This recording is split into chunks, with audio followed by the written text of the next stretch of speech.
Hello there, my fellow Disney fan, and welcome to another exciting episode of Disney Travel Secrets. Rob and Kerri Stuart coming to you from the Creating Magic Vacation Studio in beautiful Windermere, Florida. You're listening to episode 396. Original air date September 16th. I know, it's crazy. Of 2024.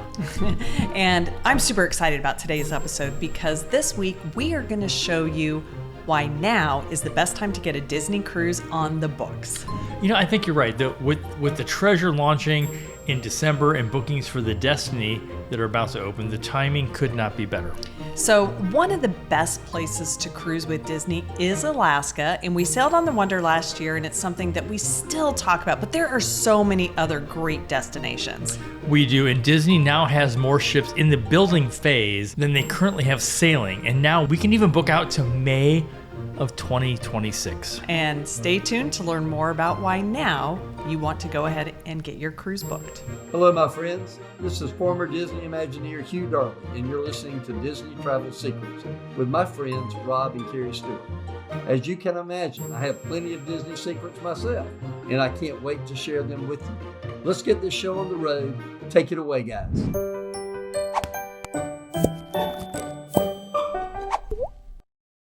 So thank you again for those of you that are listening to this on whatever podcast app you listen to. Or watching us. Or watching us on YouTube. And thank you for, booking your cruise either with us or with a Creating Magic Vacations travel agent. Yeah, or any Disney destination. And hopefully after you hear this episode, you will get to know this and learn that when you are working with a travel advisor, one of the biggest benefits, as opposed to working direct with the cruise line or through some random third-party online booking engine, then you get the opportunity for your travel advisor to get to know you. And Rob and I were talking about this, and one of the biggest things that we absolutely love is our bank. And one of the reasons we love them is they are a small community bank. And they have all of our money. We love them too. Well, but when we walk into the bank, or if we pick up the phone and we call them, we get to talk to a human, and they know exactly who we are, and they understand what our banking needs are. So we don't have to do this whole re-education process of talking to like some giant conglomerate bank that doesn't care about us. You're right, because when I call, it's going to be Teresa or Cynthia. And they know. Say, oh, hey, how are you doing? Hey, we need to send a wire. Hey, we need to do these things. That personal touch is missing in a lot of what we do as travel agents. Yeah, and so as a travel advisor, when you're working with someone, they can get to know your travel style. And if you have any questions, no matter how small they are or how big they are, you have a go-to person that you can trust who is going to take very good care of you. So if you've never worked with a travel advisor before and you're like, I don't know how this is going to work, consider that number one, you are supporting a small business, which is incredible that you do that. The cruise lines and Disney destinations, they're going to charge the same amount whether you book direct with them or if you book through a travel advisor. The difference is that they pay us a fee, a commission, to do the booking for them because we're taking a lot off their plate, but we're going to handle things that they wouldn't even think of. So let's talk about Disney specifically. That probably 65 to 70% of their bookings come through a travel agent. We met with one of our clients the other day, and like 92% of what we book, meaning from the cruise line, comes through a travel agent. Yeah, and so as we're talking about Disney cruises on this episode, there are a lot of things to factor in. And guess what? Your time is valuable. And so why bother trying to learn all of this when you can just work with a professional who can do it all for you and make sure that you get on the right ship? And so, you're right. There is a common myth that is out there that a Disney cruise just costs way more. And while that's true in some cases, you may just be surprised by some that are not. Yeah, so super crazy. I was doing a quote for a client on a Disney cruise line versus a Royal Caribbean ship. Now, this Royal Caribbean ship was an older one, and we were booking into summer of 2025. But what was interesting is the itineraries were pretty similar. They had some very specific ports to go to. The Royal Caribbean one was really just a few $100s difference. I'll say that when than you the Disney cruise. When you showed me that, I was shocked. Yeah, well, here's the thing: is if we would have booked the Disney cruise when it first came out, it probably would have been cheaper. And this is a big thing that I hope you take away from this show is if you've ever wanted to do a Disney cruise, don't wait. And also don't do a side-by-side comparison because some of the ships from the larger cruise lines, the mass markets like Royal Caribbean, Carnival, or Norwegian, not all their ships are the same. And that's where Disney really shines. Your best bet, though, is to book a Disney cruise out as far as you possibly can because you can lock in the price and the other part of that is you're going to get the best cabins. So right now, you can book Disney Cruise Lines through May of 2026. Okay, we didn't even plan our wedding this far out. This is kind of crazy. But it's so important, though. And I love when they do come out with their itineraries and you can get something on the books for down the future. 2026 is going to be here before you know it. And typically, Disney is the one cruise line that has pretty much an 18-month window. This time, they've extended it just a little bit. So there's another big reason, and Disney won't tell you this, none of the cruise lines will tell you this, of why you can book into 2026 right now, and it's because that's when I will turn 60. Really? We're going there? We just did. But no, it's really our wedding. We booked out like 8 or 9 months in advance, our honeymoon a little bit longer. Since COVID, people are booking their trips. If they could go up 5 years, they would probably still book them. Yeah, I think the furthest we're booking out right now is 2027 on some different cruise lines. The cruise lines are definitely different. Airfare, you can only book 331 days in advance. Yeah. And so you kind of have to wait for that. And then hotels typically follow that same model. But when it comes to cruising, they book far out and the cruise lines know this. Here's another thing to know is let's say that you're like, hey, I live in Texas or I'm in California and that's the port I want to sail out of. It's important to understand how the cruise industry schedules and works the placement of their ships. Disney has 2 primary ports here in the Florida market, and one of them is Fort Lauderdale. And the other one, as you probably know, is Port Canaveral, which is kind of Disney's home port. So what happens is in the winter, most ships are going to be going to the Caribbean and the Bahamas. Then as we shift into spring, the ships will start moving to either Europe or Alaska. But then along the way, they will make some stops out of maybe New Orleans or Galveston, even some stops in California. And next year, after Alaska, one ship is even heading to Australia. Oh, we're going there. And actually, I think they're moving in this year. And then others are going to head over to Europe in the spring. Well, and the Europe cruises typically will start in, say, out of either London and make their way around Italy into the Med and also over to the Greek islands. If you are wanting to cruise Disney and think, well, I'd like to go, but I don't really have kids. I don't know if I should go. Well, as 2 adults with no kids, we say go. A Disney cruise tracks different. I love how you say it tracks different. It tracks. No, it's like trying to compare where I grew up in St. Louis. It's like Six Flags to Walt Disney World.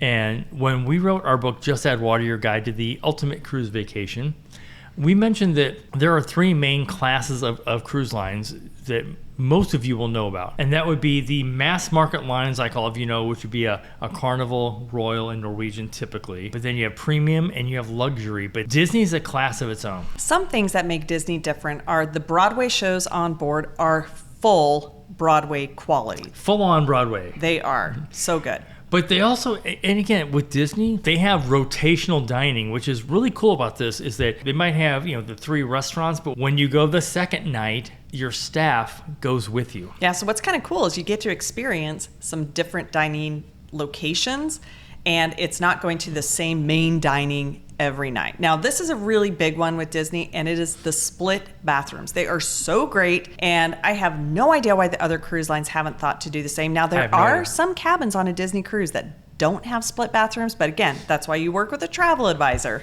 So do you think that Disney has a patent? I don't think they do. I don't know they might. So if you don't know what a split bathroom is, basically you have 2 separate areas. And one is going to have the toilet and a sink in it, and then the other one's going to have the shower tub and a sink in it. Mm-hmm. And that is a big thing with Disney is that they do have bathtubs. So when you're traveling with small children, a bathtub's usually easier than trying to put a toddler into a shower.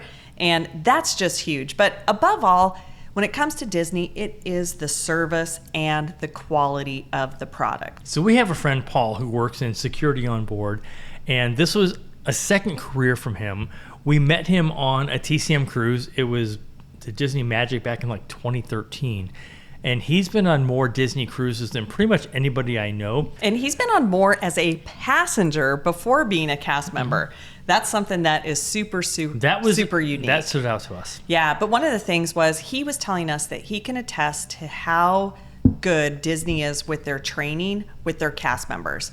And I remember him telling us that the Disney ships are so clean, and he even commented that backstage, as they call it, is equally as clean. And he even said, hey, I wear these white shoes as part of my uniform, and the bottoms of them are always white. So for some people, if they're like super picky, that's kind of our insider info on how Disney is just as clean in the regular areas as it is backstage. So why now for a Disney cruise? And a couple of things to consider: the new ships. Are you the type of person who wants to cruise on all of the Disney ships and kind of check that off your bucket list, so to speak? Yeah, or number two, are you looking for the Disney experience in a new destination like Italy or Greece or even the Norwegian fjords? Italy.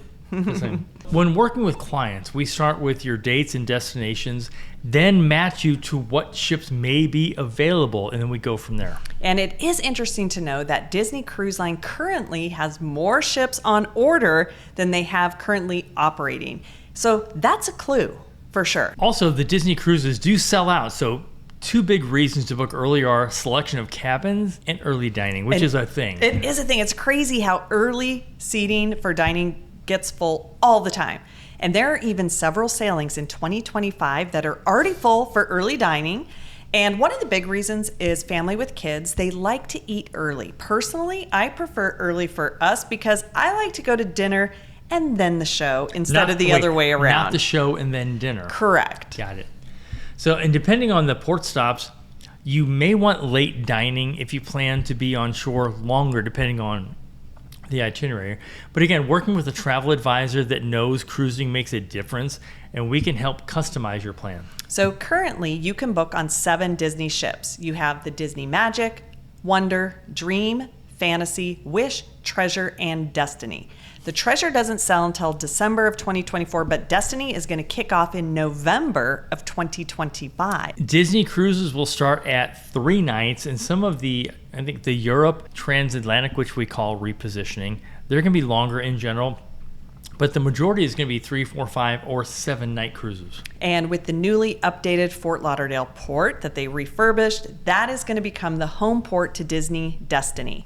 And that ship is going to be doing 4 and 5 night sailings. Well, hello, Disney Destiny, for Thanksgiving of 2025. I know. So let's talk about that. Holiday cruises are so great for families, but those 2 weeks around Christmas and New Year's, number one, they're going to sell out. They are also going to be the most expensive week for cruising on any cruise line. Sometimes it's double, but if that's the only week you can go, don't wait to book it. So goodbye, Thanksgiving. Oh, no. We'll do that. We'll do that. You know, what's interesting though, is that the Thanksgiving cruises are not as crazy as the holiday cruises. Especially if you want to get those perfectly lined up cabins next to each other or the connecting cabins. Yeah, so let's talk about the Disney cabins. One of my favorite things is that they can hold up to 5 guests, and that is super unique because it is always a challenge with other cruise lines when we need to help a family that has 5 people. So Disney does have some amazing suites on all their ships, and the newer ships just get better and better. I know, I love that, and the stories on board are so great. Now, one of my favorite cruises in the top 5 was our cruise on the Disney Wonder and Concierge to Alaska. It was so awesome, and I'm glad we did the upgrade. I really like it on the smaller Disney ships because you get extra perks. Concierge level comes with a great location, obviously, for cabins, but the suite options, they have a private area for breakfast and also snacks and drinks throughout the day. Yeah, one of my favorite perks is we had a private character meet and greet. So no big, huge lines, and you get early access to book your excursions, which for Alaska and the Med is ideal. And even the captain came in and sat with us in the concierge area for like an hour and just had a conversation, with us, which is kind of cool.